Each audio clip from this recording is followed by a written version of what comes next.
Beaucoup d'animaux sont joyeux et heureux, mais hélas, il y en a qui sont tristes et grincheux.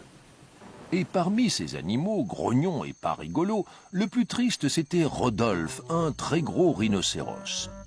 Il ne souriait jamais, jamais bonjour ni au revoir, il passait son temps à grogner et avait toujours un air renfrogné. Les animaux, ses amis, étaient tristes de le voir ainsi. Alors ils décidèrent d'aller de ce pas lui demander ce qui n'allait pas. Le lion y alla le premier et dit d'un air détaché « Bonjour Rodolphe, ça va? Belle journée, n'est-ce pas ?» Rodolphe n'aima pas ça du tout et se mit à souffler de colère. Il chargea le lion, mais le manqua et tout droit dans un rocher, il fonça. À son tour, un babouin approcha Rodolphe avec soin. « Pourquoi cette petite mine, dis-nous? Pourquoi tu es si triste ?» Rodolphe baissa sa corne et prit un air féroce. Il chargea le babouin, qui s'enfuit sur le champ. Le babouin courut aussi vite qu'il le put vers un arbre où vite il grimpa, mais Rodolphe ne le vit pas à temps et boum, il fonça droit dedans. L'arbre trembla sous le choc, mais pas autant que le rhinocéros. Sa corne dans le tronc s'était plantée et il avait perdu 2 grosses dents. Rodolphe se débattait et poussait, mais il lui fallut bien admettre que sa corne dans le tronc était bel et bien coincée. Le rhinocéros réfléchit et finit par appeler ses amis.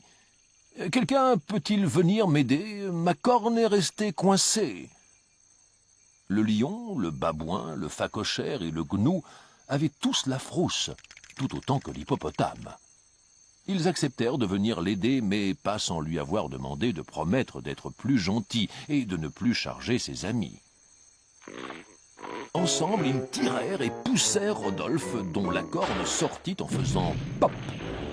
Le rhinocéros en était ravi. « Oh, mes amis, que je suis content! Peut-être pourrais-tu nous dire maintenant pourquoi tu étais si triste et méchant ?» demanda le roi lion au gros rhinocéros.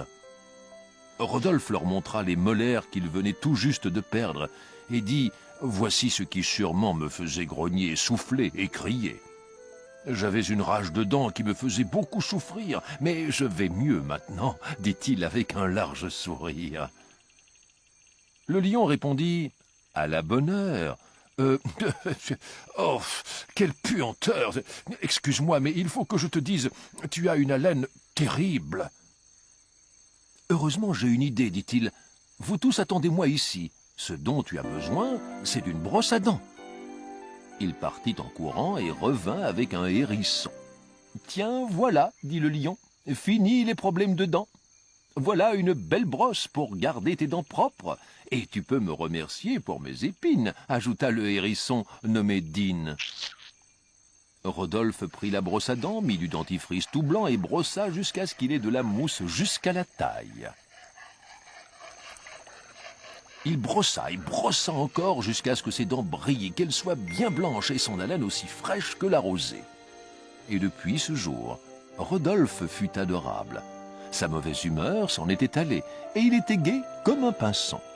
Il n'eut plus jamais mal aux dents, car tous les jours il se les brossait, qu'il pleuve ou qu'il neige, jamais il n'oubliait. Maintenant ses dents sont magnifiques, et il n'est plus jamais grognon. Tout le monde l'adore, et c'est le meilleur des amis.